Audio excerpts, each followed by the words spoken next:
All right, there's been so much talk about all the doom and gloom with rising interest rates and how it will devastate the U.S. economy, and I figured I'd just take the minute to throw my 2 cents in there and see how this could affect you as a home buyer in the upcoming year.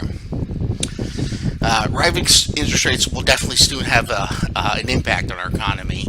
I don't believe all the doom and gloom is going to be the end of the world, but mostly because of a single factor that hardly anybody is thinking about. The 10-year Treasury yield, which is what a lot of interest rates are tied to as a marker for where interest rates are going, we haven't seen the level that it's at since January of 2014. So that's going back about 4 years already, and that's how long this economic policy of buying down interest rates has been going on. So with everything, all the forecasts out there, I've heard three, I've heard four potential rate increases before the end of the year. So realistically, that 10-year benchmark could be over 4% by year's end. So which could mean we could see another percent this year before the end of the year. Basically, the whole point of this is rates are going to rise. You will never see these interest rates again.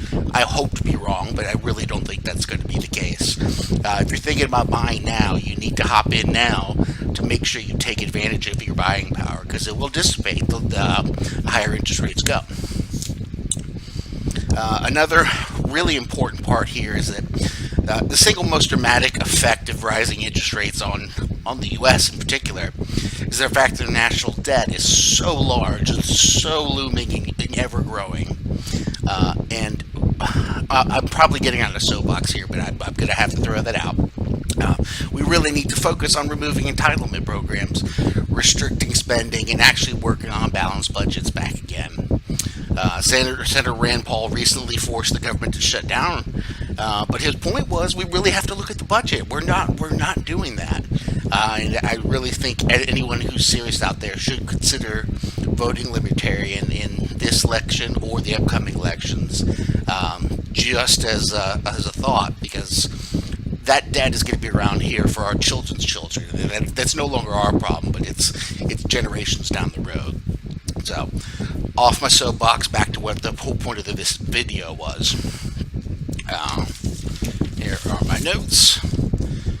A lot of reports from the National Association of Realtors are actually really positive, so saying that rising interest rates are not dampening enthusiasm about the housing market.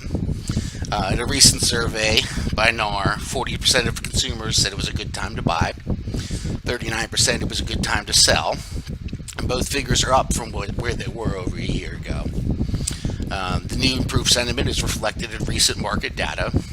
New home sales are running 10% above last year's levels, while existing home sales are just about 5% higher. So on average, homes are selling in 45 days compared to 59 days this time last year. Consumer confidence in the broader economy is rising. That index shot up 10 points in March to reach 126, which is the highest level since December 2000, which was right at about the peak of where we're starting to head down this road. Though mortgage rates appear to have settled down recently, if further rises are inevitable. The real question here is a lot of the country now is locked into these great 3.5% rates, and the question is, are they ever going to move again? And NAR did a really cool survey recently, and they found out that over 2/3 of buyers move for family-related concerns. So, larger home, smaller home, a job relocation, a marriage, or a divorce are the main triggers for moving. In general, it really doesn't respond to economic policy. So, houses will sell, houses will continue to sell. If you need help getting a home sold, there is a huge network of people I work with that we can get you paired up with to get this done for you. If you're looking to refinance renovations, that's something I can help you with as well. There's so much, so don't let anything like that hold you back, was the real point of that. Another thing we need to focus on too is housing starts. The nation typically adds 1.5 million new housing units a year, because 1 to 1.2 million new families are formed. And right now, our housing starts are well below that number. From 2000 to 2016, our average housing starts are only 900,000 per year.